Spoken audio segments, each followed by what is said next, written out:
अगला टॉपिक हमारा types of cell है ना। तो सेल को हम दो पार्ट में क्लासिफाई करते हैं, प्राइमरी और सेकेंडरी सेल। प्राइमरी सेल हम किसको बोलेंगे, जो केमिकल एनर्जी को कन्वर्ट करते हैं इलेक्ट्रिक एनर्जी, ठीक है। और ठीक, ये तो सिंपल सी डेफिनेशन है। नेक्स्ट इसकी प्रॉपर्टीज हम देखें, ठीक है, कि मतलब इसमें हम डिफरेंस भी बोल सकते हैं दोनों सेल में, और प्रॉपर्टीज भी देख रहे हैं। इसकी कुछ प्रॉपर्टीज देख रहे हैं हम। प्रॉपर्टीज से मतलब कि इसका इंटरनल रेजिस्टेंस क्या होगा, है ना, और इसका ईएमएफ कैसा होगा। कंपेरेटिव बात कर रहे हैं दोनों की, प्राइमरी और सेकेंडरी, है ना। इंटरनल रेजिस्टेंस कितना रहेगा, ईएमएफ कैसा होगा, हम इससे करंट कैसे ले पाएंगे, मतलब स्ट्रॉन्ग करंट ले पाएंगे या नहीं ले पाएंगे, हम इसको चार्ज कर पाएंगे या नहीं कर पाएंगे। मतलब ये हम जो प्रॉपर्टी लिखेंगे इस पॉइंट ऑफ व्यू से लिखेंगे, है ना। मतलब ये सारी चीजें हम यहाँ लिखने वाले हैं कि इसका ईएमएफ कम होता है या ज्यादा होता है, इंटरनल रेजिस्टेंस कैसा होगा, इससे करंट हम कैसे ऑब्टेन कर सकते हैं, कम या ज्यादा, है ना, और इसको हम चार्ज या रिचार्ज कर सकते हैं या नहीं, ये सब, ठीक है। और इसमें केमिकल रिएक्शंस, है ना, इसमें क्या होगी, केमिकल रिएक्शंस कैसी होती है, ठीक है। केमिकल रिएक्शन कितने टाइप की होती है, दो टाइप की, रिवर्सिबल और इरिवर्सिबल, ठीक है, वो तो हमको पता ही होगा। ठीक, चलिए अब यहाँ पर प्राइमरी सेल की प्रॉपर्टीज हम लिख रहे हैं। डेफिनेशन उसी लिखी है, the cell is convert the chemical energy into electric energy. अब हम उसकी प्रॉपर्टी बता रहे हैं कि उसका इंटरनल या केमिकल रिएक्शंस के बारे में लिख दो पहले, है ना। तो इस सेल में केमिकल रिएक्शन कैसी होगी, इन दिस सेल, ठीक है, केमिकल रिएक्शंस, ठीक है, आर इरिवर्सिबल, ठीक है। क्या होगी, इरिवर्सिबल होगा। इरिवर्सिबल का मतलब और रिवर्सिबल का मतलब, केमिकल रिएक्शन रिवर्सिबल और इरिवर्सिबल होती, क्या मतलब होता है रिवर्सिबल होने का, है ना। केमिकल रिएक्शन में क्या होता है यहाँ पर कि जैसे हमारे पास कोई, है ना, सब्सटेंस है, कोई एलिमेंट है, ये क्या हो जाएगा, मतलब ब्रेक हो गया, इसमें अपने कंपोनेंट एटम में ब्रेक हो जाएगा, ठीक है। अभी मतलब वो सिर्फ सिंपल सा लिखा मैंने उसमें, मतलब पॉजिटिव और नेगेटिव चार्ज कुछ नहीं होता है। अब ठीक है, मतलब ये एक डायरेक्शन में चल रही है केमिकल रिएक्शन। अब H2SO4 किस में ब्रेक हो गया, है ना, किस में ब्रेक हो गया, हाइड्रोजन और सल्फेट में ब्रेक हो गया। अब वापस अगर हाइड्रोजन और सल्फेट, ठीक है, रिएक्ट कर ले, मतलब और कोई दूसरा एजेंट भी वहां पे लगेंगे, और ये रिएक्ट करके वापस क्या बना दे, H2SO4 बना दे, मतलब H2SO4 डिसोसिएट भी हुआ और H2SO4 वापस क्या भी हो गया, बन भी गया, है ना, प्रोड्यूस भी हो गया। तो इस तरह की केमिकल रिएक्शंस को हम कौन सी रिवर्स क्या बोलते हैं, रिवर्सिबल। ओके, मतलब रिवर्सिबल केमिकल रिएक्शंस में जो हमारा ये है सब्सटेंस है वो वापस ऑब्टेन हो जाता है, ठीक है। तो ये इरिवर्सिबल और रिवर्सिबल का मतलब भी बता दिया यहाँ पर। तो केमिकल जो हमारा प्राइमरी सेल होता है उसमें केमिकल रिएक्शंस कैसी होगी, इरिवर्सिबल होगी। इरिवर्सिबल होने का मतलब क्या है, इसमें जो भी सब्सटेंस ब्रेक होगा तो वापस वो सब्सटेंस फिर से क्रिएट नहीं होगा, ठीक है। फिर नेक्स्ट यहाँ पर, ठीक, इसका केमिकल रिएक्शंस इरिवर्सिबल है, या फिर ठीक है, ये कैसे होते हैं, नॉट रिचार्जेबल, मतलब ये सेल को हम वापस क्या नहीं कर सकते, ठीक है, रिचार्जेबल, मतलब ये रिचार्जेबल नहीं होते। मतलब एक बार डिस्चार्ज हो गया, जैसे हमको पता है बैटरी हो गई, ये हो गया, इस अगर ये डिस्चार्ज हो गया तो हम उसको क्या कर लेते हैं, वापस चार्ज कर लेते हैं। लेकिन ये सेल ऐसे होते हैं कि एक बार अगर ये डिस्चार्ज हो गए तो हम इसको फिर से क्या नहीं कर सकते, चार्ज नहीं कर सकते, है ना। इसके बहुत सारे एग्जाम्पल हमने देखे। कौन से सेल, जैसे हमारे वॉच में लगने वाले सेल, है ना, वो कौन सी सेल होते हैं, प्राइमरी सेल की कैटेगरी में ही आते हैं। तो नॉट रिचार्जेबल, ठीक है, शॉर्ट में लिखे हैं। और तीसरा, है ना, और क्या प्रॉपर्टी लिख सकते हैं यहाँ पे, केमिकल रिएक्शन रिवर्सिबल है, नॉट रिचार्जेबल है। फिर ठीक है, इसका इंटरनल रेजिस्टेंस लिख देते हैं, ठीक। इनका इंटरनल रेजिस्टेंस कैसा होता है, इंटरनल रेजिस्टेंस, ठीक है। अभी इंटरनल रेजिस्टेंस क्या होगा हमने कल इंट्रोडक्शन में देखा भी था, और वापस हम इसको फिर से एक बार अच्छे से और पढ़ेंगे, इसके फॉर्मूले सब निकालेंगे। तो इंटरनल रेजिस्टेंस ऐसा होता है, internal resistance of this cell is relatively high, ठीक है। इनका इंटरनल रेजिस्टेंस रिलेटिवली हाई होता है, और इसकी जो रेंज होती है ranging from 1 ohm to 2 ohm, ऐसे, ठीक है। मतलब इनकी रेंज कहाँ से 1 ohm से 2 या 3 4 भी हो सकती है ना। रिलेटिवली हाई का मतलब क्या, वैसे हम 1 ohm और 2 ohm को देखेंगे इंडिपेंडेंटली, तो 1 ohm और 2 ohm रेजिस्टेंस कोई ज्यादा रेजिस्टेंस नहीं होता, लेकिन है ना, हम रिलेटिवली लिखा है। रिलेटिवली का मतलब यह है कि हम इसका इंटरनल रेजिस्टेंस किसके कंपैरिजन में बात कर रहे हैं, सेकेंडरी सेल के रिस्पेक्ट में। तो सेकेंडरी सेल का रेजिस्टेंस बहुत कम होता है, तो उसकी रिस्पेक्ट में इसका रेजिस्टेंस कैसा ही माना जाएगा, ज्यादा ही माना जाएगा, है ना। और उसकी रेंज भी लिखी है 1 ohm से 3 ohm 4 ohm तक भी जा सकता है, ठीक है। तो इसका इंटरनल रेजिस्टेंस कैसा होगा, हाई होगा। अब हाई है तो फिर हम इससे ज्यादा करंट ऑब्टेन नहीं कर सकते, है ना। या फिर इसका ईएमएफ कैसा होगा, लो होता है ना। EMF of this cell are is relatively low, ठीक है। मतलब इन सेल का ईएमएफ रिलेटिवली कैसा होगा, कम हो। रिलेटिवली से मीनिंग हम किसके कंपैरिजन में बात कर रहे हैं, सारी प्रॉपर्टी सेकेंडरी सेल की कंपैरिजन में बात कर रहे हैं, है ना। तो हमारे पास जो हमारे सिलेबस के अकॉर्डिंग, ठीक है, कितने सेल होते हैं, मतलब प्राइमरी सेल, 4 तरह के सेल हम यूज करते हैं, है ना। तो 4 तरह के सेल कौन से होते हैं, ठीक है, प्राइमरी सेल, ठीक है। उसके एग्जांपल हम देखेंगे अभी, तो वहां मैं ये बता भी दूंगा कि इनके ईएमएफ कैसे होते हैं, ठीक। फिर नेक्स्ट, ईएमएफ अगर इसका कम है तो हम इससे करंट भी क्या कर सकते हैं, फिर ज्यादा करंट इससे ऑब्टेन नहीं कर सकते, है ना। मतलब नो स्ट्रॉन्ग, ठीक है, no strong current can be obtain, ठीक है। मतलब हम इससे ज्यादा स्ट्रॉन्ग करंट ना नहीं ऑब्टेन कर सकते, ज्यादा हेवी करंट नहीं ले सकते। कम करंट लेनी हो तो हम प्राइमरी सेल का उपयोग कर सकते हैं, ठीक है। तो ये उसकी 4-5 प्रॉपर्टी हो गई। और फिर इसके एग्जांपल लिख देते हैं, है ना। एग्जांपल क्या है, ठीक है। तो यहाँ पर, है ना, सबसे पहला जो प्राइमरी सेल था वो था सिंपल वोल्टेज सेल, है ना। फिर दूसरा प्राइमरी सेल क्या हो गया, लेग्रांजी सेल, ठीक है, क्या है, लेग्रांजी सेल, ठीक। और फिर तीसरा सेल है, एक और एग्जांपल इसका ड्राई सेल, ठीक है। और फिर नेक्स्ट एक सेल है लास्ट डेनियल सेल, ठीक है। मतलब सिलेबस के अकॉर्डिंग हम, ठीक है, सेल के नाम बता रहे हैं। तो सबसे पहला जो सेल था, है ना, ये 4 मतलब चारों जो सेल के नाम लिखे हैं, simple voltage cell, Leclanche cell, dry cell या डेनियल सेल, है ना। मतलब ये साइंटिस्ट के नाम के बेसिस पे नाम रखे गए, आप उसको केमिस्ट्री में ज्यादा डिटेल में नहीं मिल सकता। मतलब वहाँ पे सबको आपको क्या भी पढ़ने को मिलेगी, इनकी केमिकल रिएक्शन भी पढ़ाई जाती है केमिस्ट्री में। यहाँ पर हमको सिर्फ उनका नाम है ना, इंट्रोडक्शन है।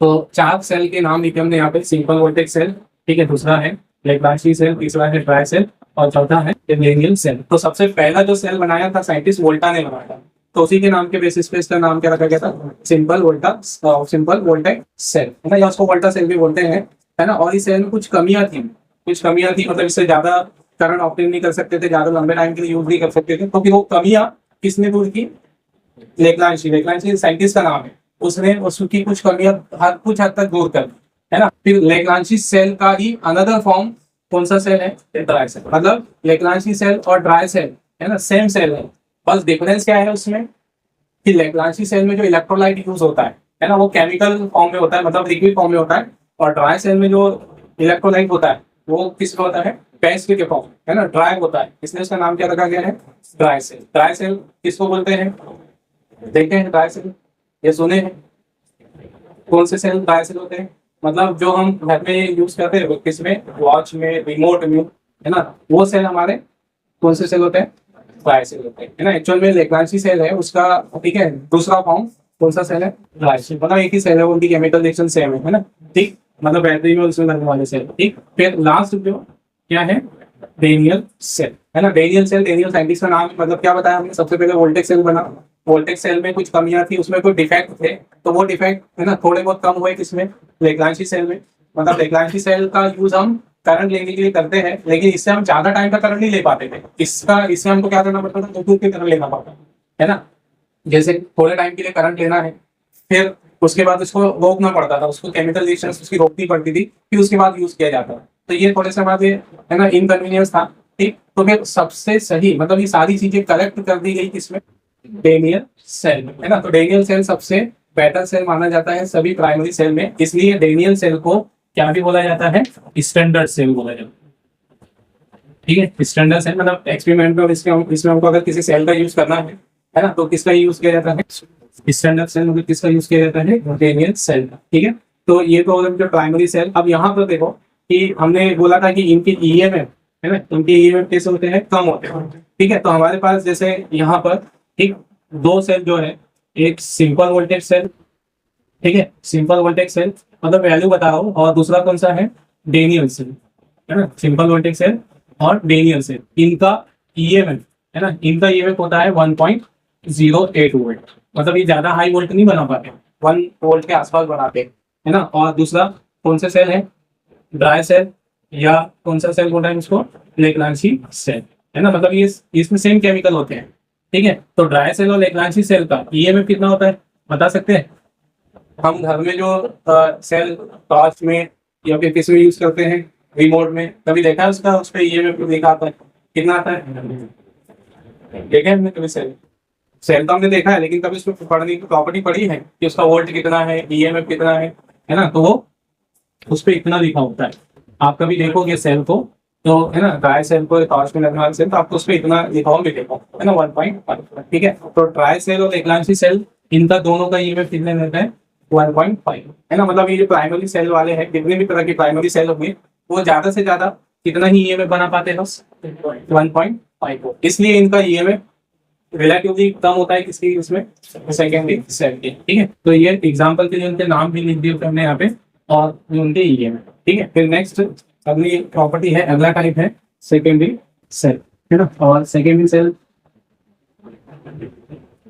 ठीक है, फिर प्राइमरी सेल हम समझ चुके थे, तो सेकेंडरी सेल भी इसी की तरफ से हो जाए। मतलब सेकेंडरी सेल किसको बोलेंगे हम, है ना, जो केमिकल एनर्जी को इलेक्ट्रिक एनर्जी में, हमें पूरी डेफिनेशन नहीं लिख रहा हूँ, आप समझ जाना, और इलेक्ट्रिक एनर्जी को कन्वर्ट करता है केमिकल एनर्जी। मतलब दो cell which convert the electric energy into chemical energy, और chemical energy into electric energy are called secondary cell, है ना। फिर इसकी भी वही प्रॉपर्टी, ठीक है, दोनों के हम सेम प्रॉपर्टी के बेसिस पे कंपैरिजन कर रहे हैं, है ना। क्या लिखा हमने इसके लिए, केमिकल रिएक्शंस इसमें कितनी कैसी होती है, इसमें इरिवर्सिबल होती है, तो इसमें क्या होगी, ठीक है, केमिकल रिएक्शंस आर रिवर्सिबल, ठीक है, ऐसे। और इसका एग्जांपल जो है ना, मतलब हमारे सिलेबस में फिजिक्स में सेल की केमिकल रिएक्शंस नहीं है, लेकिन अगर आप इनका एग्जांपल देखना चाहते हैं तो केमिस्ट्री में आपको, है ना, पढ़ाया जाता है कौन सा, लेड एक्यूमुलेटर सेल, है ना, और एसिडिक सेल बोलते हैं जिसको, एसिडिक सेल, ठीक। तो वहां पर आप इसकी केमिकल रिएक्शंस पढ़ोगे, तो उस केमिकल रिएक्शन में आपको देखने को भी मिल जाएगा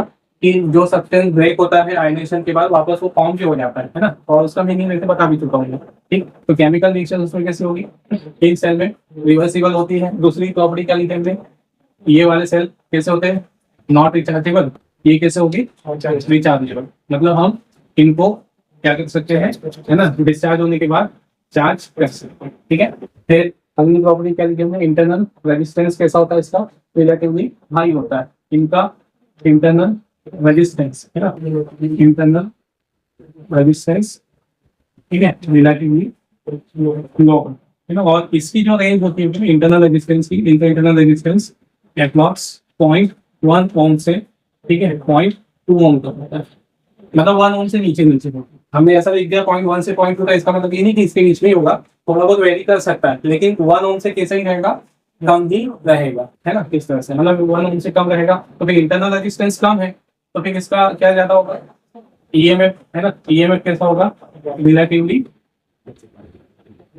हाई होगा, ठीक है। और जो सेल तो कौन होते हैं, जैसे हम अभी पढ़ेंगे एग्जाम्पल, जैसे आप इसमें केमिस्ट्री में पढ़ते हो, लेड एक्यूमुलेटर, एसिडिक सेल, तो आप पढ़ते हो, तो उसमें एसिडिक सेल, ठीक है, ये लेड एक्यूमुलेटर, इनका जो वोल्टेज होता है वो कितने के आसपास होता है, कितना अप्रॉक्स बताओ, 2.43, ऐसा थोड़ा सा वेरिएशन इसमें हो सकता है, ठीक है, इस तरह से। तो जो सेकेंडरी सेल है वो इसकी रिस्पेक्ट में तो ज्यादा ही ईएमएफ बनाते हैं, है ना। और फोर्थ ऑप्शन है, ठीक है, क्या लिखा हमने अगला पॉइंट, है ना, मतलब जब इसका ईएमएफ ज्यादा है तो हम इससे क्या भी कर सकते हैं, strong current can be obtain, मतलब हम इससे हेवी करंट ले सकते हैं, स्ट्रॉन्ग करंट ऑब्टेन कर सकते हैं, ठीक है, कैन बी ऑब्टेन, ठीक है। और फिर इसके एग्जांपल, है ना, इसका एग्जांपल क्या है, तो ठीक है, दो सेल होते हैं, इसको लेड एक्यूमुलेटर, ठीक है, लेड एक्यूमुलेटर सेल, और ठीक है, एक होता है न्यूक्लिक सेल। मतलब वैसे तो बहुत सारे सेल होते हैं जो यहाँ पर सिलेबस के अकॉर्डिंग हम सिर्फ 2 नाम है ना, तो 2 सेल होंगे, कौन से, सेकेंडरी सेल, लेड एक्यूमुलेटर, और मतलब इनके बारे में आप डिटेल में केमिस्ट्री में पढ़ोगे, वहाँ पे उसकी केमिकल रिएक्शन भी है, पूरा कंस्ट्रक्शन कैसे बनाए जाते हैं वो सब, ठीक है, और न्यूक्लिक सेल कैसे, ठीक। तो ये हो गए हमारे सेकेंडरी और प्राइमरी सेल, ठीक है। अब यहाँ पर ये तो जनरल सा इंट्रोडक्शन हो गया प्राइमरी और सेकेंडरी सेल का, ठीक है। अब हम यहाँ ये जो पढ़ा है हमने, ये एग्जाम में पूछता है, लेकिन है ना, मतलब डिफरेंस बना के पूछता है प्राइमरी और सेकेंडरी सेल। तो ये जितने पॉइंट्स लिखे हुए हैं वह हम सब क्या ही बना सकते हैं, डिफरेंस बना सकते हैं। मतलब 7 तरह के डिफरेंस हम बना सकते हैं। डेफिनेशन हो जाएगी 5 को ये लिखी हुई है, और है ना ये 7 पे हो जाएगा उसके एग्जाम्पल्स। ओके,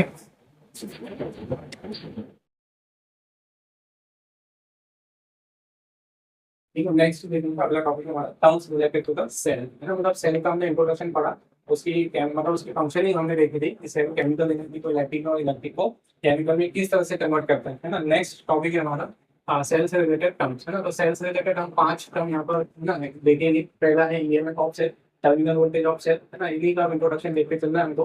तो फर्स्ट हम बात करेंगे ईएमएफ ऑफ सेल, ठीक है। अब ईएमएफ क्या होगा, तो हमने यहाँ पर सेल की जो केमिकल रिएक्शंस पढ़ी थी उसमें हमने क्या देखा था कि सेल में क्या बन जाते हैं, यहाँ पर आयंस बन जाते हैं। मतलब यहाँ जो इलेक्ट्रोलाइट होता है, इलेक्ट्रोलाइट क्या होगा, अपने कंपोनेंट आयन में क्या हो जाता है, डिसोसिएट हो जाता है। और डिसोसिएट होने के बाद, ठीक है, ये आयंस किसकी तरफ मोशन करते हैं, पॉजिटिव आयन किसी एक रॉड की ओर मोशन करेंगे, है ना। नेगेटिव आयन किसी दूसरी इलेक्ट्रोड की ओर मोशन करेंगे, इस तरह से।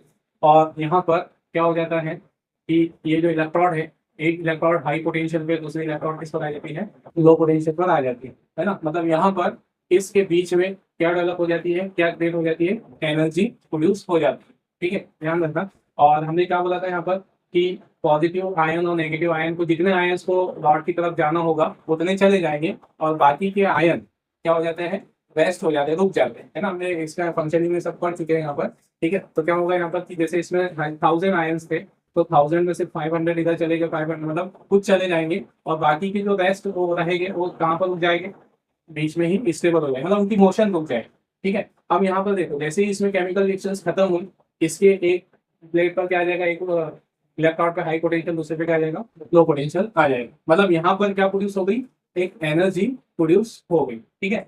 अब यहाँ से जब हम सेल से क्या नहीं ले रहे हैं, करंट नहीं ले रहे, है ना। मतलब हमने सेल से कोई करंट नहीं ली, अभी बस केमिकल रिएक्शन कंप्लीट ही हुई है, तो इसके इलेक्ट्रॉड के बीच में कुछ ना कुछ क्या आ गया होगा, पोटेंशियल डिफरेंस, है ना। तो जब हमने क्या कर रहे हैं, पहली कंडीशन हम क्या बता रहे हैं कि सेल से क्या नहीं ली जा रही है, no current is drawn from the cell, है ना। सेल से कोई करंट नहीं ली जा रही, तो पोटेंशियल डिफरेंस बिटवीन इलेक्ट्रॉन, ठीक है, पोटेंशियल डिफरेंस बिटवीन इलेक्ट्रॉन कितनी वैल्यू बोलती है हमने, मान लो कितना बना अभी है, 5 वोल्ट बना, ठीक है। अभी हमने इसको नाम नहीं दिया कि ये क्या कहलाएगा, अभी सिर्फ हम एक वैल्यू बोल रहे हैं, तो ये कितना है, 5 वोल्ट बना, कोई ना कोई एनर्जी, कोई ना कोई पोटेंशियल डिफरेंस को बनाएगा। अब हम इसमें बाहर क्या कर देते हैं, एक्सटर्नल सर्किट जोड़ देते हैं। मतलब हमने एक रेजिस्टेंस जोड़ दिया, तो जैसे ही हम इससे रेजिस्टेंस या बाहर का सर्किट कनेक्ट करेंगे, तो क्या होगा, इस कंडक्टर पे पोटेंशियल डिफरेंस अप्लाई हो जाएगा, और इसमें क्या होने लगेगी, करंट फ्लो होने लगेगी। अब जैसे ही यहाँ पर करंट फ्लो होगी, ध्यान रखना सेल ने पहले कितनी एनर्जी बनाया था, कितना पोटेंशियल डिफरेंस बनाया था, 5 वोल्ट। अब क्वेश्चन ये है, क्या ये बाहर के रेजिस्टेंस पर 5 वोल्ट ही अप्लाई करेगा, क्या 5 वोल्ट की एनर्जी देगा। हम समझ चुके हैं उसको क्लास इसमें लेक्चर में, फिर भी देख लें, यहाँ पर देखें कि जैसे भी तो हम इसको एक्सटर्नल सर्किट में कनेक्ट करते हैं, तो इसमें क्या होने लगेगा, करंट का फ्लो होने लगेगा, चार्ज का फ्लो होने लगेगा। मतलब अब यहाँ पर थोड़ा सा पोटेंशियल क्या हो जाएगा, है ना, तो इसका पॉजिटिव पोटेंशियल, इसका नेगेटिव पोटेंशियल थोड़ा सा क्या हो जाएगा, कम हो जाए। और जैसे ही पोटेंशियल कम होता है, इसके अंदर क्या होने लगेगी, आयंस पहले क्या हो चुके थे, रेस्ट में आ गए थे, है ना। अब आयंस की भी क्या होने लगेगी, मोशन स्टार्ट हो जाएगी। तो नेगेटिव आयन किधर चलेंगे, मतलब हम रॉड को नाम दे देते हैं, जिसको कैथोड बोल देते हैं, इसको एनोड बोल देते हैं। तो यहाँ पर ठीक है, नेगेटिव आयन किधर से किधर जाएगा, किसकी तरफ जाएगा, कैथोड की तरफ, है ना। पॉजिटिव आयन किधर बताते हैं, हम रिफरेंस बताते हैं, बस कैथोड से किधर की ओर जाता है, एनोड की ओर जाएगा। मतलब जैसे ही हम यहाँ बाहर के सर्किट में करंट फ्लो करवाएंगे, करंट फ्लो करवाने पर अंदर कौन भी मोशन करने लग जाएगा, आयंस भी मोशन करने लग जाए। अब आयन जब मोशन करेंगे, तो यहाँ पर जो मोशन और विस्कोसिटी के कारण, फ्रिक्शन के कारण यहाँ पर थोड़ी बहुत क्या होगी, एनर्जी का क्या होगा, लॉस होगा, ठीक है। कहाँ पर होता है वो एनर्जी लॉस, आयंस के मोशन के कारण कहाँ पर होता है, इलेक्ट्रोलाइट के अंदर होता है। तो सेल ने कितनी एनर्जी बनाई थी पहले, 5 वोल्ट बनाई थी, है ना। लेकिन जैसे ही उसमें बाहर सर्किट में करंट गई, तो इधर किसकी मोशन भी स्टार्ट हो गई, आयंस की मोशन भी स्टार्ट हो गई, तो थोड़ी बहुत एनर्जी का यहाँ पर क्या हो जाएगा, लॉस हो जाएगा। तो क्या बाहर के सर्किट में वो 5 वोल्ट ही दे पाएगा, क्या 5 वोल्ट दे पाएगा, मतलब 5 वोल्ट की एनर्जी दे पाएगा, नहीं दे पाएगा। क्यों, क्योंकि यहाँ थोड़ी बहुत एनर्जी का क्या हो गया, लॉस हो गया ना। बनाया था उसने कितनी एनर्जी, 5 वोल्ट, लेकिन जैसे ही करंट फ्लो हो गई, यहाँ एनर्जी का लॉस हो जाएगा। तो मान लेते हैं कि 5 वोल्ट में से यहाँ कितनी एनर्जी का लॉस हो गया, 1 वोल्ट का यहाँ लॉस हो गया। तो बाहर के सर्किट में सिर्फ कितनी एनर्जी दे पाएगा वो, 4 वोल्ट एनर्जी दे पाएगा। ठीक है, किसकी बात कर रहे हैं हम? एक्सटर्नल सर्किट में क्या फ्लो करने में, चार्ज फ्लो करने में, करंट फ्लो करने में कितनी एनर्जी दे पा रहा है? 4 वोल्ट। ठीक, तो जब हम क्या कर रहे हैं, करंट फ्लो कर रहे हैं, ठीक है, मतलब करंट ली जा रही है, ठीक है, सर्किट से क्या हो जा रही है, current is drawn from the cell. ठीक है, तो फिर पोटेंशियल डिफरेंस थोड़ा सा क्या हो जाएगा, potential difference between the electron, इसको हमने न्यूमेरिकल वैल्यू से कितना बोला, 4 वोल्ट, है ना।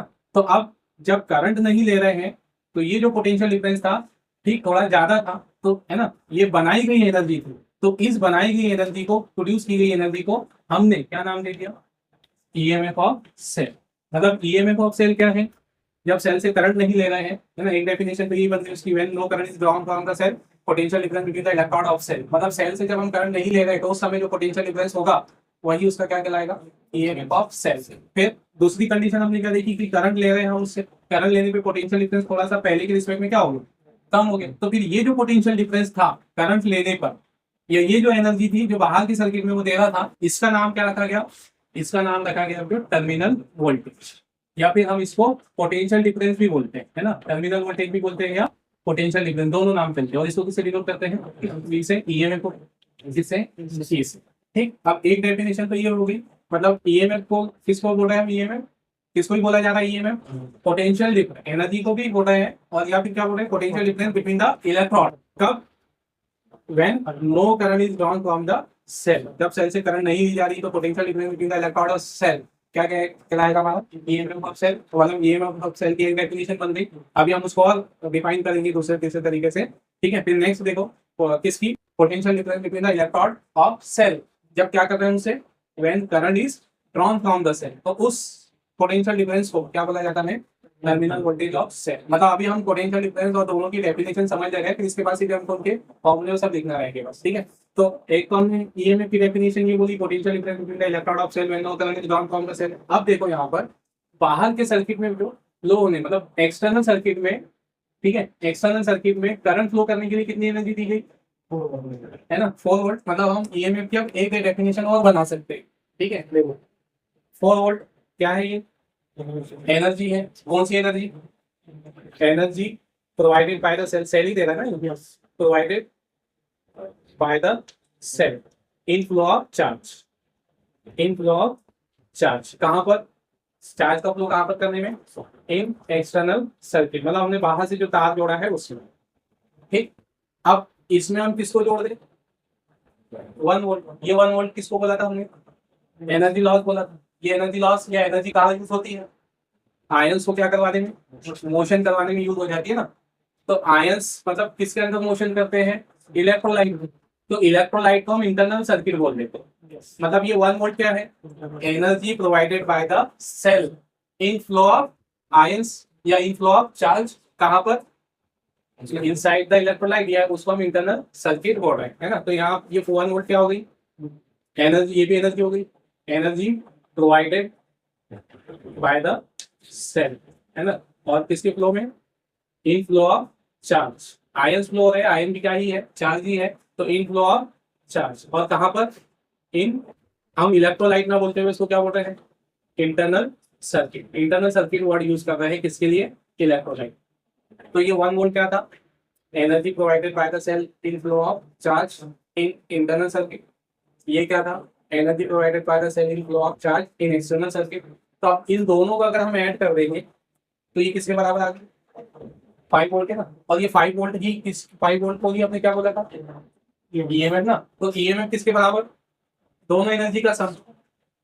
तो सीधे बोलता हूँ, ईएमएफ क्या है, एनर्जी, कौन सी एनर्जी, एक्सटर्नल सर्किट में और इंटरनल सर्किट में चार्ज फ्लो करने में सेल के थ्रू प्रोवाइड की गई एनर्जी, मतलब पूरे सर्किट।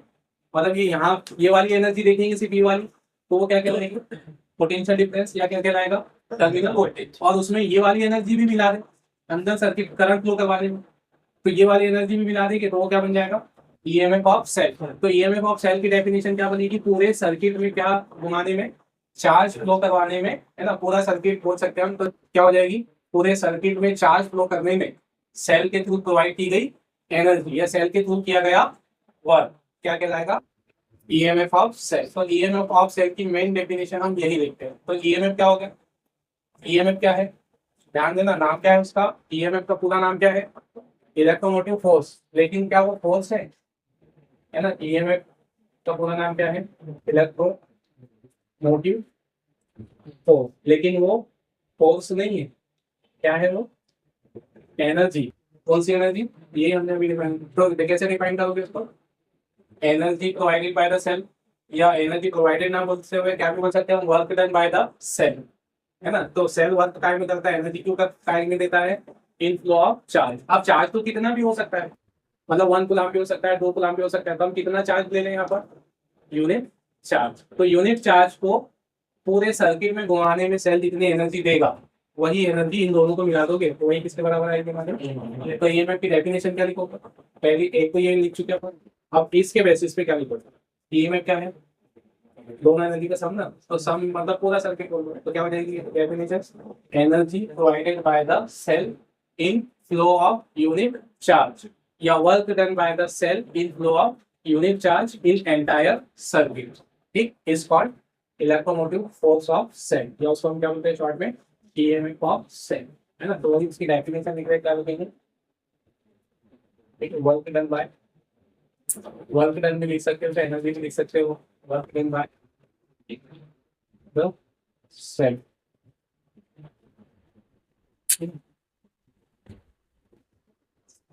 दोनों वर्ड में लिख देते हैं, एनर्जी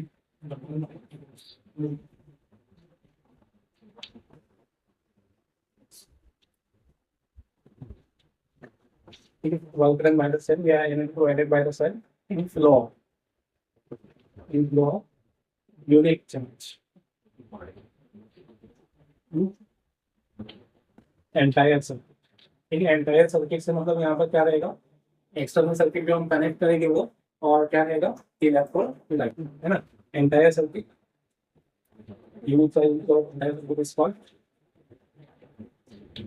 ठीक है, ईएमएफ ऑफ सेल, ओके। ये होगी इसकी डेफिनेशन, और इसको हम डिनोट करते हैं किससे, दिस डिनोटेड बाय ईएमएफ को डिनोट करते हैं किससे, ई से, ठीक है। फिर ईएमएफ क्या बनेगा, इसका फॉर्मूला बना रहे हैं हम, तो फॉर्मूला क्या बनेगा, ईएमएफ किसके बराबर आएगा, work done by the charge, कितने चार्ज को फ्लो करने में, तो क्या बनेगा फॉर्मूला, यूनिट रूल कई बार बता चुका हूँ, यूनिट रूल से क्या बनेगा फॉर्मूला, क्या भी काम है पर वर्क है ना, किस पर, यूनिट चार्ज पे, तो क्या बनेगा फॉर्मूला, यूनिट रूल मालूम है ना, क्या होगा, वर्क किस पर निकाला जा रहा है, तो वर्क अपॉन क्या बनेगा, चलो ओके। तो यहाँ पर अब इसको थोड़ा वर्ड में लिख दिया, कौन सा वर्ड, ठीक है। तो वर्क क्या होगा,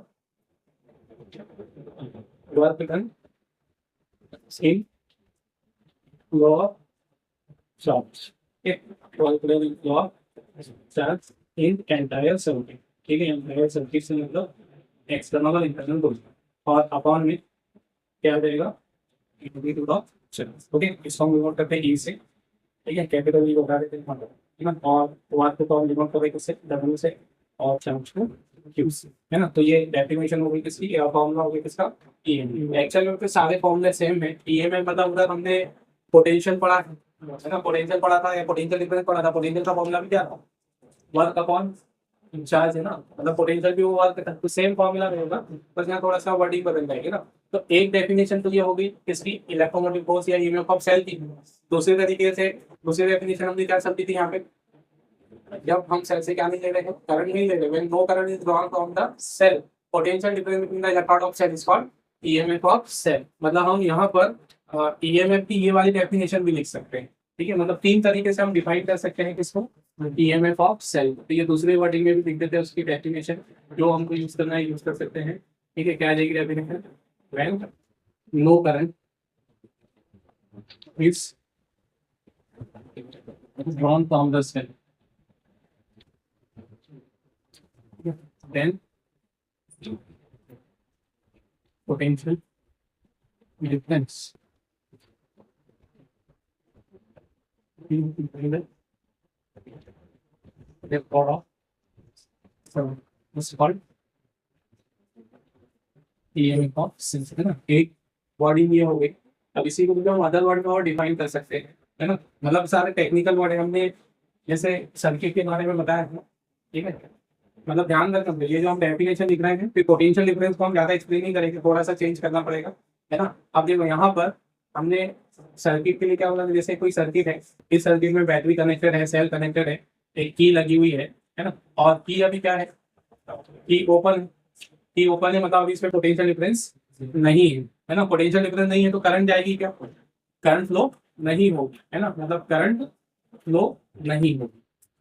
ओके, तो किसी सर्किट में अगर करंट फ्लो नहीं होती है तो उसको हम कौन सा सर्किट बोल सकते हैं, ओपन सर्किट। मतलब ये टेक्निकल वर्ड है, मतलब हम ऐसे ना बोले कि सर्किट में करंट फ्लो नहीं हो रही, उसके बजाय हम क्या बोल सकते हैं शॉर्ट में, सर्किट कैसा है, ओपन सर्किट। और करंट अगर फ्लो हो रही है, मतलब हमने की को लगा दिया, करंट की को लगा दिया तो करंट क्या हो जाएगी, फ्लो हो जाएगी। तो जब करंट फ्लो होती है तो हम उसको कौन सा सर्किट बोलते हैं, फ्लो सर्किट, है ना। तो हम इसको एक अदर वर्ड में और डिफाइन कर सकते हैं, ओपन और क्लोज सर्किट के बेसिस पे। हमने क्या बोला, when no current is drawn from the cell, मतलब सेल कौन से सर्किट में होगा, फिर करंट नहीं ली जा रही ना, तो सेल कौन से सर्किट में होगा, फिर ओपन सर्किट। तो ऐसी भी डेफिनेशन बना सकते हैं हम यहाँ पर, व्हेन सेल इज या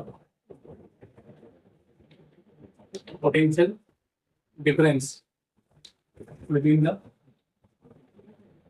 electron of cell, you know, when cell is in open cell, ठीक है। मतलब हमने यहाँ 3 लैंग्वेज में डेफिनेशन लिख दी होती है, ठीक है। तो आपको जो लैंग्वेज ठीक लगती है डिफाइन करने के लिए एग्जाम में आप उसको यूज कर सकते हैं, when cell is in open circuit, ये सब, ठीक है। फिर नेक्स्ट आएगा कुछ EMF की कुछ प्रॉपर्टीज, मतलब हमें ओके कुछ प्रॉपर्टीज देख लेना यहाँ पर सेल की। पहली प्रॉपर्टी कितना है, EMF ऑफ सेल, ठीक है। EMF is the characteristics property of cell. इसका मतलब क्या हुआ, EMF of cell is the characteristics property of cell. इसका मतलब क्या हुआ, देखो यहाँ पे, ठीक है। जैसे कि हमने एग्जांपल लिया कि हम कोई सेल बनाते हैं ना, सेल बनाने के लिए हमने क्या बोला कि हमको क्या चाहिए होता है, 3 चीजें चाहिए होती है। एक कोई वेसल ले, वेसल में हमको क्या चाहिए होता है, इलेक्ट्रोलाइट, है ना, और उसमें हमको तो क्या रखनी पड़ती है, कंडक्टिंग मेटलिक रॉड रखनी पड़ती है, ठीक है। तो हमने यहाँ पर मान लो कोई एक इलेक्ट्रोलाइट लिया, है ना, कोई इलेक्ट्रोलाइट लिया, कोई भी हो सकता है ये, और इस इलेक्ट्रोलाइट की क्वांटिटी कितनी रखी, 1 लीटर, कितना रखा इसको, 1 लीटर। और ये जो इलेक्ट्रोड है, इलेक्ट्रोड लिया हमने, इन इलेक्ट्रोड की लेंथ, इनकी लंबाई कितनी रखी हमने, 1 मीटर रखी, ठीक है। इनके बीच में केमिकल रिएक्शंस होगी, केमिकल रिएक्शंस होने के बाद इसके बीच में क्या बनेगा, पोटेंशियल डिफरेंस, है ना। हमने बोल दिया कि पोटेंशियल डिफरेंस कितना बना या EMF कितना बना इसका, 5 वोल्ट, ठीक है। अब 5 वोल्ट बना, ठीक है। अब हमने क्या किया यहाँ पर, ठीक है, इस इलेक्ट्रोलाइट की क्वांटिटी बढ़ा दी, है ना। मतलब हमने यहाँ पर क्या किया, वही इलेक्ट्रोलाइट लिया, सेम टाइप का इलेक्ट्रोलाइट, है ना, सेम मटेरियल लिया, बस यहाँ पर इलेक्ट्रोलाइट 2 लीटर कर दिया, है ना, 2 लीटर कर दिया इलेक्ट्रोलाइट को, और ये जो रॉड थी इनकी लंबाई 2 मीटर कर दी। तो EMF कितना हो जाएगा, सेम मटेरियल है, मान लो अगर ये कॉपर की रॉड है, ये जिंक की रॉड है, ये इलेक्ट्रोलाइट, है ना, H2SO4 है, डाइल्यूट H2SO4, ठीक है।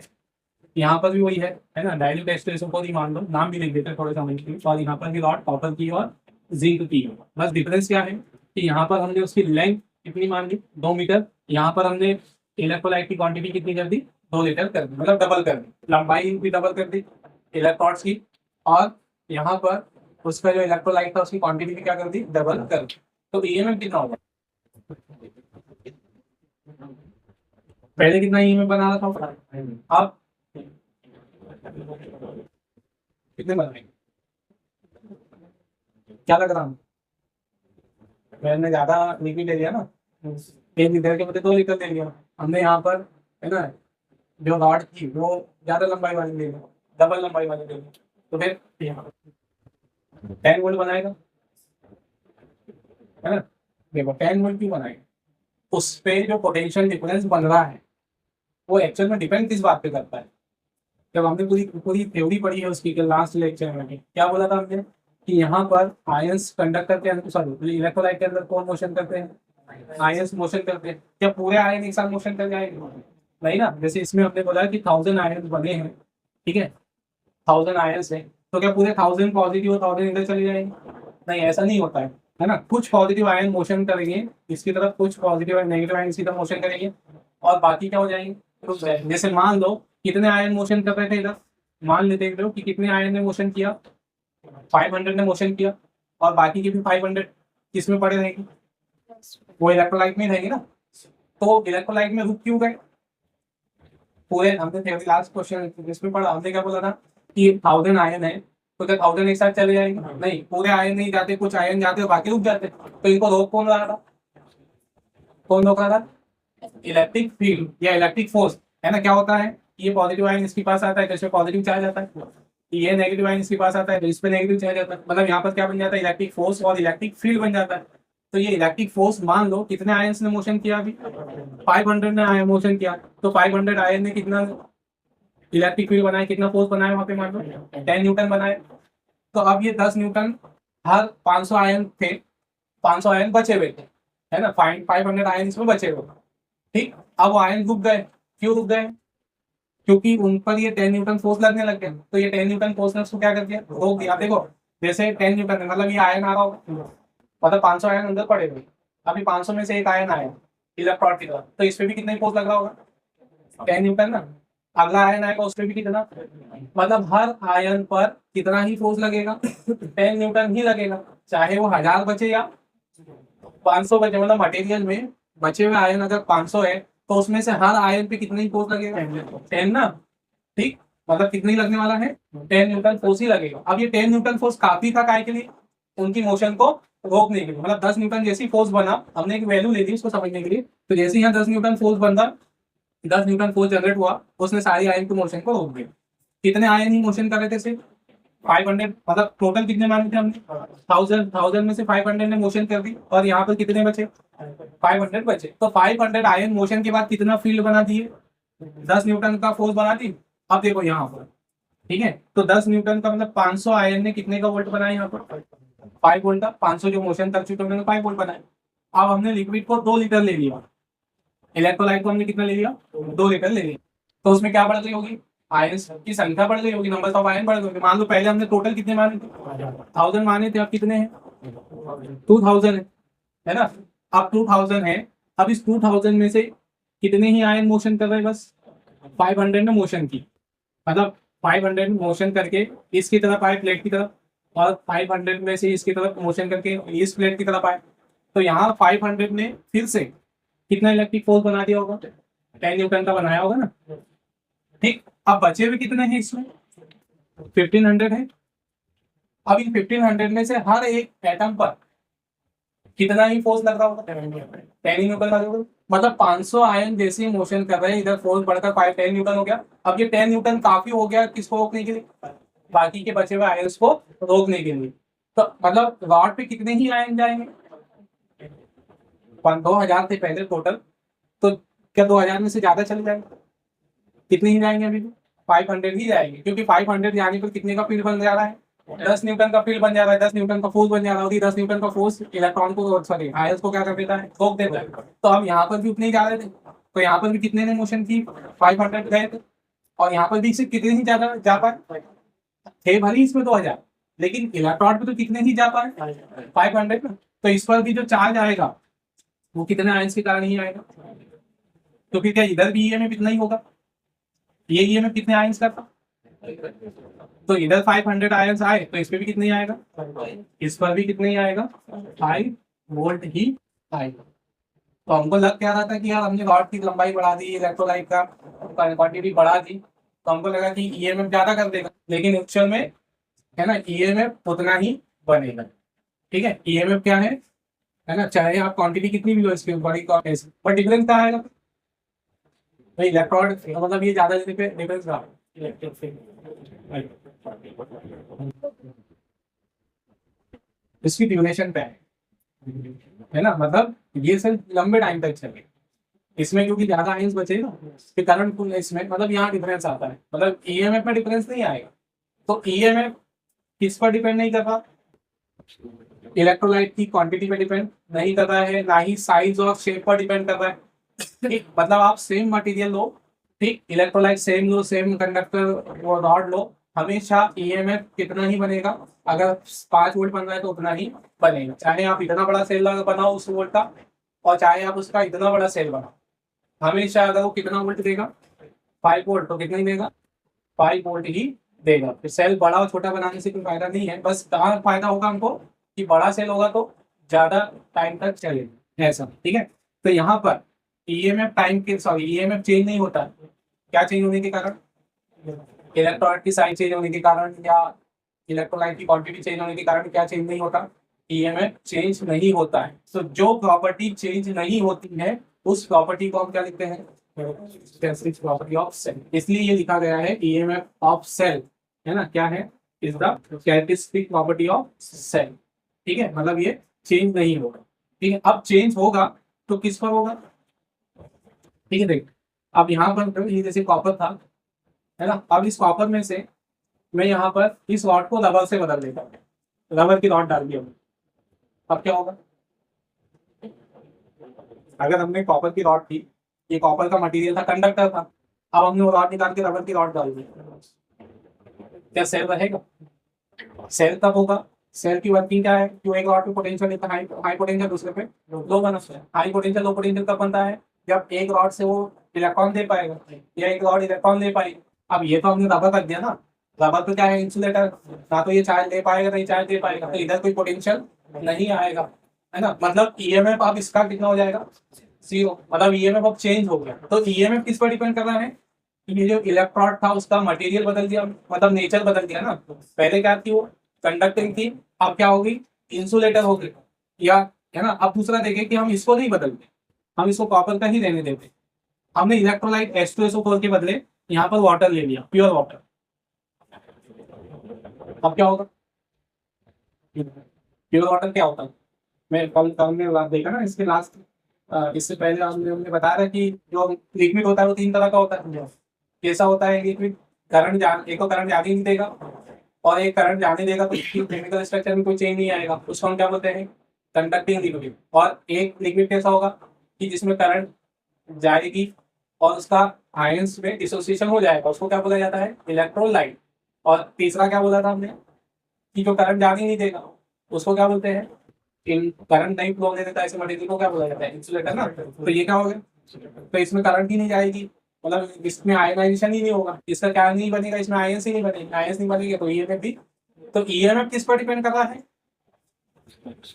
जो इलेक्ट्रॉन है उसके मटेरियल के नेचर की, मटेरियल कंडक्टिंग है या नॉन कंडक्टिंग, या फिर किस पे, इलेक्ट्रोलाइट के मटेरियल की नेचर पे, है ना। तो दूसरी प्रॉपर्टी क्या समझ में आई हमको, ईएमएफ, है ना, कैसी प्रॉपर्टी है, कैरेक्टरिस्टिक प्रॉपर्टी है, तो किस पर डिपेंड करती है, ईएमएफ ऑफ सेल किस पर डिपेंड करता है, डिपेंड्स ऑन, किस पे बोलो ना हमें, है ना, नेचर, नेचर से मीनिंग कंडक्टिव, है ना, कंडक्टिविटी या nature of material of electron and electrolyte, ठीक है, मतलब इलेक्ट्रोलाइट बदल जाएगा तो, है ना, इलेक्ट्रोलाइट बदल जाएगा, रॉड बदल जाएगी, तो क्या बदल जाएगा, ये में चेंज हो जाएगा, ठीक है। और फिर नेक्स्ट यहाँ पर अब हम उसका कंपैरिजन, ठीक है, किससे करके बता रहे हैं, ठीक, और ये ऑब्जेक्टिव पूछा जाता है, ईएमएफ ऑफ सेल, है ना, ये ऑब्जेक्टिव देता है, EMF of cell is depends on, किस पर, मतलब ऐसा पूछता है वो, इलेक्ट्रॉड की साइज, मतलब ऑप्शन देगा इलेक्ट्रॉड की साइज, या फिर क्या देगा इलेक्ट्रॉन की मोटाई, मतलब लंबाई मोटाई, या इलेक्ट्रोलाइट की क्वांटिटी, और एक ऑप्शन देगा मटेरियल पे।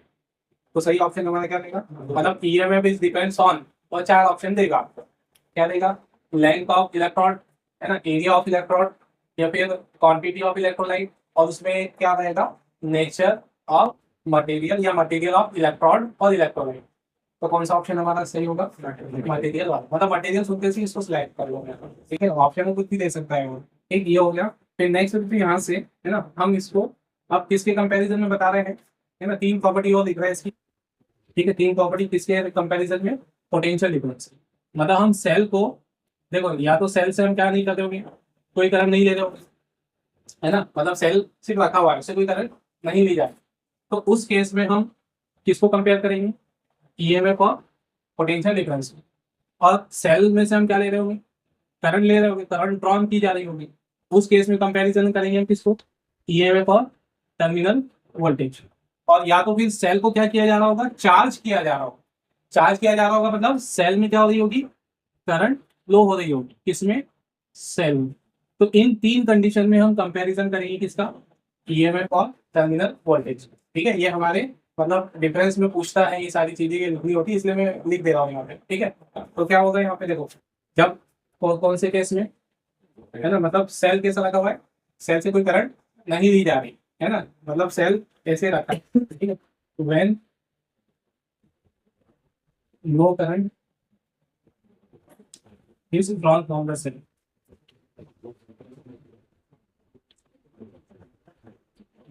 ठीक है, अब ये तो लिख दिया हमने, अब ये में को टर्मिनल वोल्टेज कैसे कैसे रहेगा, मतलब दोनों में से कौन बड़ा रहेगा, कौन ज्यादा रहेगा, ये दोनों सेम रहेगा।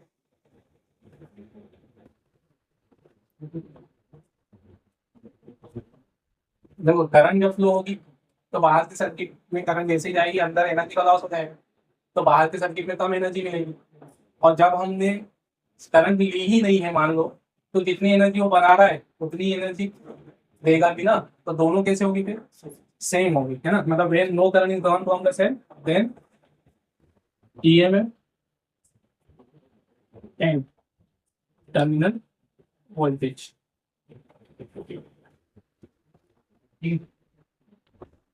टर्मिनल वोल्टेज ऑफ सेल ऐसे विल बी इक्वल। ओके, दोनों इक्वल रहेगी, सिंबॉलिक में भी लिख देते हैं P और V। ठीक है, फिर अगली प्रॉपर्टी पे कि सेल से हम करंट ले रहे हैं, है ना, मतलब सेल से करंट ले रहे हैं, करंट लेने का मतलब डिस्चार्ज हो रहा है, करंट निकलने का मतलब क्या हो रहा है, डिस्चार्ज हो रहा है। ठीक है, तो यहाँ पर या तो वाइल डिस्चार्जिंग लिख दो या when current is drawn from the लिख दो, है ना, वहीं से लिख देता हूँ व्हेन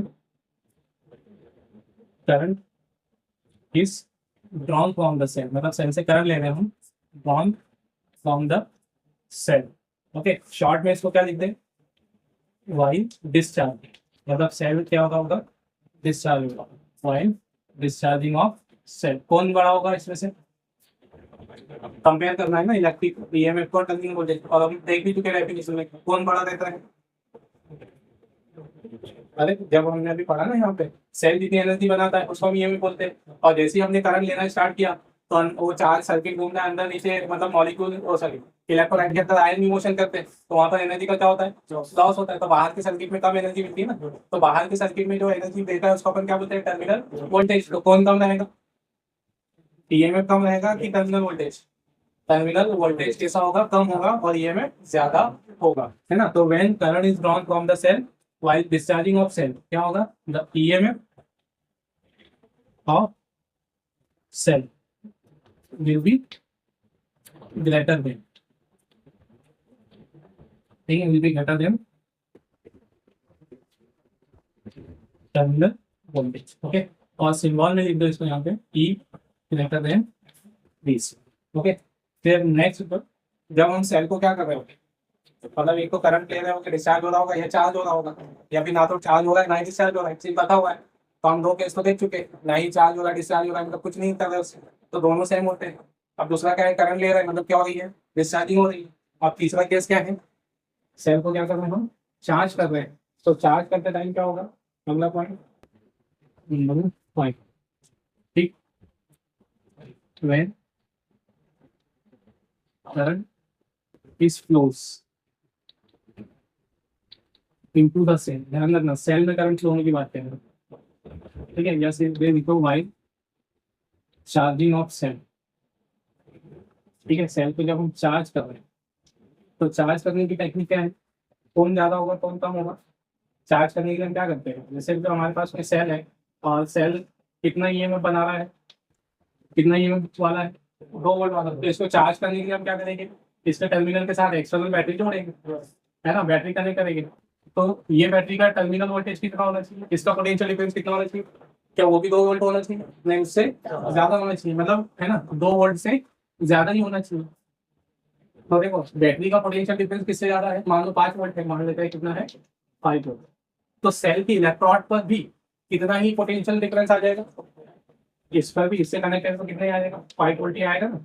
तो सेल में जब करंट जा रही है तो टर्मिनल के बीच का पोटेंशियल डिफरेंस कितना होगा 5 वोल्ट, है ना। तो जब करंट जाती है सेल में या सेल चार्ज होता है तो किसकी वैल्यू ज्यादा होती है, किसकी वैल्यू ज्यादा होती है, पोटेंशियल डिफरेंस, इस इलेक्ट्रोड के बीच का पोटेंशियल डिफरेंस ज्यादा होता है किससे, ईएमएफ, या ईएमएफ कम होगा किससे, टर्मिनल वोल्टेज, है ना। तो when current is flows into the cell या while charging the cell, the EMF के रेफरेंस में ही लिखेंगे, ईएमएफ ऑफ सेल क्या होगा, विल बी लेस देन, ठीक है, टर्मिनल वोल्टेज ऑफ सेल, ठीक है। और सिंबल में भी बिल्कुल लगा दो, ई लेस देन होगा किसके, बी, ठीक है। तो ये है सेल और उससे रिलेटेड प्रॉपर्टीज, ठीक है। फिर नेक्स्ट इसका क्या आएगा, ऐसा ही हो, है ना, यूनिट बाकी है ईएमएफ, और यूनिट क्या हो जाएगी, फॉर्मूले से निकल जाएगा, यूनिट वर्क अपॉन चार्ज से, तो क्या बनेगी, वर्क के सही में जूल, और है ना चार्ज के सही में कूलम्ब, ठीक है, वर्क पर कूलम्ब और जूल पर कूलम्ब, और या फिर इसको जनरली हम क्या ही बोलते हैं वो, मतलब ईएमएफ को भी हम वोल्ट में ही मेजर करते हैं, है ना। अब यहाँ से किसको डिफाइन कर रहे हैं हम, 1 वोल्ट ईएमएफ को, तो 1 वोल्ट के लिए सबकी वैल्यू 1 ले लें, ये 1 जूल हो जाएगा, है ना, ये 1 कूलम्ब हो जाएगा, ठीक है। अब इसको कैसे डिफाइन करेंगे, ये क्या था, वर्क था, है ना, ये क्या था, फ्लो होने वाला चार्ज, और ये उस चार्ज को फ्लो में किया गया वर्क था, तो क्या बन जाएगी 1 कूलम्ब चार्ज को एंटायर सर्किट, पूरे सर्किट में, है ना, ये लिखा है ना, ये कौन सा वर्क है, work done in flow of charge in entire circuit, तो यहाँ कितना चार्ज, 1 कूलम्ब चार्ज को एंटायर सर्किट में घुमाने में, है ना, फ्लो करने में किया जाए कितना हो 1 जूल हो, तो ईएमएफ कितना कहलाएगा 1 वोल्ट एलएम, है ना। तो डेफिनेशन क्या बनेगी, if 1 joule work is done in flow of 1 coulomb charge in entire circuit of cell, then EMF of cell is called 1 volt, है ना। अब ये तो हो गई डेफिनेशन 1 वोल्ट की। अब 1 वोल्ट को प्रैक्टिकल में कैसा ईएमएफ होता है, मतलब 1 वोल्ट ये अपन लिखते हैं ना 1 वोल्ट ईएमएफ, तो 1 वोल्ट ईएमएफ बहुत बड़ा होता है कि ज्यादा होता है, वो तो प्रैक्टिकली हमको पता है, 1 वोल्ट मतलब जो हमारे छोटे से सेल आते हैं उसका खुद का ईएमएफ कितना होता है 1.5 वोल्ट होता है, क्या हम उससे कोई बड़ा डिवाइस चला सकते हैं, नहीं चला सकते, तो 1 वोल्ट बहुत छोटा ही यूनिट वोल्ट होता है, वोल्टेज होता है। और देख भी सकते हैं 1 जूल कैसी एनर्जी होती है, बहुत स्मॉल एनर्जी होती है, हम समझ चुके कई बार। और कूलम्ब क्या है, बड़ा चार्ज, तो बड़े चार्ज 1 कूलम्ब चार्ज को फ्लो करने के लिए 1 छोटी सी एनर्जी मिल रही है, तो इसका मतलब वो ईएमएफ भी कैसा होगा 1 वोल्ट कम होगा, ठीक है। तो 1 वोल्ट कैसा ईएमएफ होता है, छोटा ईएमएफ। अब इसके बाद आएगा हमारा क्या, टर्मिनल वोल्टेज, है ना। टर्मिनल वोल्टेज में पूरा इतना लिखोगा नहीं, बस थोड़ा सा ही इसमें चेंज कर देंगे आप, ठीक है, सेम उसकी जैसी डेफिनेशन बन जाएगी। टर्मिनल वोल्टेज क्या होगी, है ना, मैं पूरा हम इसको लिखेंगे नहीं, बस इसी में समझा देता हूँ। ये पूरे एंटायर सर्किट में, है ना, चार्ज को, यूनिट चार्ज को फ्लो करने में दी गई एनर्जी किया गया वर्क क्या कहलाएगा हमारा, ईएमएफ ऑफ सेल, है ना। और अगर हम किसकी बात करें, सिर्फ एक्सटर्नल सर्किट की, बाहर वाले सर्किट की बात करें, तो बाहर वाले सर्किट में करंट फ्लो करवाने के लिए जो वर्क दिया जाएगा या जो एनर्जी दी जाएगी उसको हम क्या बोलेंगे, टर्मिनल वोल्टेज। तो अगला हेडिंग आप क्या डालोगे यहाँ पे, टर्मिनल वोल्टेज ऑफ सेल। तो टर्मिनल वोल्टेज ऑफ सेल की डेफिनेशन क्या बनेगी, the work done by the cell और energy provided by the cell in flow of unit charge in, सिर्फ कौन सा सर्किट, पूरा सर्किट नहीं, सिर्फ बाहर वाला, कौन सा सर्किट, एक्सटर्नल सर्किट। एंटायर के बदले क्या लिखोगे यहाँ पे, external circuit is called terminal voltage, या क्या भी बोलते हैं उसको, पोटेंशियल डिफरेंस, दोनों नाम है, पोटेंशियल डिफरेंस ऑफ सेल या टर्मिनल वोल्टेज ऑफ सेल। तो यहाँ पर क्या लिखोगे, एक्सटर्नल सर्किट आ जाएगा बस, और क्या लिखेंगे हम इसको, इज डिनोटेड, ठीक है। इसको किससे डिनोट करते हैं, उसको बी से डिनोट करते हैं। फिर यहाँ पर क्या आएगा, terminal voltage, the work done in flow of charge in external circuit, ठीक। और यहाँ पर उसको किससे डिनोट करोगे, वीस, है ना। फिर यहाँ क्या आएगा, ये डेफिनेशन क्या बनेगी, करंट नहीं ले रहे तो वो क्या होगी, करंट ले रहे, है ना। तो यहाँ जाएगा when current is drawn from, मतलब ये हट जाएगा, when current is drawn from the cell when potential difference between the electron of cell is called terminal voltage of cell. या फिर करंट ले रहे हैं तो सर्किट कौन से सेल किस में कहलाएगा, क्लोज्ड सर्किट में। तो क्या बनेगी, the potential difference between the electron of cell when cell is in closed circuit. ठीक है, यहाँ थोड़ा सा चेंज आएगा। फिर ईएमएफ सॉरी टर्मिनल वोल्टेज किसकी प्रॉपर्टी होगी, टर्मिनल वोल्टेज किस पर डिपेंड करेगा, जैसे हमने बोल दिया ओम्स लॉ से ना, टर्मिनल वोल्टेज हम किसको बोल रहे हैं, एक्सटर्नल सर्किट पर ये इसको बोल रहे हैं ना, जैसे ये इलेक्ट्रोड है, इस पे जो एनर्जी देगा या इस पे जो पोटेंशियल डिफरेंस आएगा उसको हम क्या बोल रहे हैं, उसका टर्मिनल वोल्टेज। तो ये टर्मिनल वोल्टेज किससे निकाला जाएगा, ओम्स लॉ है ना। तो ये किस पर डिपेंड करेगा, कम रेजिस्टेंस है तो कम, ज्यादा रेजिस्टेंस दिया तो ज्यादा होगा पोटेंशियल डिफरेंस। तो पोटेंशियल डिफरेंस किसकी प्रॉपर्टी है, एक्सटर्नल सर्किट है ना, एक्सटर्नल सर्किट की प्रॉपर्टी है। तो क्या आ जाएगी, टर्मिनल वोल्टेज या पोटेंशियल डिफरेंस, क्या आ जाएगी, पोटेंशियल डिफरेंस या terminal voltage is the property of external circuit. और कैरेक्टरिस्टिक्स नहीं लिखेगी, सिर्फ प्रॉपर्टीज लिख देना, और वो किस पर डिपेंड नहीं करेगा। जैसे ईएमएफ तो सेल की बात होगी, टर्मिनल वोल्टेज किसकी बात होगी, बाहर के सर्किट। तो बाहर के सर्किट में कितना करंट मिलेगी, कितना वोल्टेज मिलेगी, वो मटेरियल और इलेक्ट्रोड उस पर थोड़ी डिपेंड करेगा। तो यहाँ पर जैसे हमने लिखा EMF of cell depends on nature या conductivity of material of electrode of electrolyte. तो यहाँ पोटेंशियल डिफरेंस किस पर डिपेंड करेगा, वो सेल के अंदर किसी पे डिपेंड नहीं करेगा, वो बाहर किस पे डिपेंड, तो बाहर के सर्किट पे डिपेंड करेगा। तो क्या लिख देंगे, terminal voltage of cell depends on external resistance, है ना ऐसा। फिर ये बाकी तो ये आ जाएगा, मतलब सेम चीजें यही रहेगी, बस हमने यहाँ उसको किसके रिफरेंस में लिखा है, ईएमएफ के रिफरेंस में लिखा है, वहां हम उसको किसके रिफरेंस में लिखेंगे। तो यहाँ क्या लिखेंगे, when no current is drawn from the cell the terminal voltage and EMF of cell will be equal. मतलब यही आएगा, ऐसा नहीं कि इसको अपोजिट कर देंगे हम, है ना।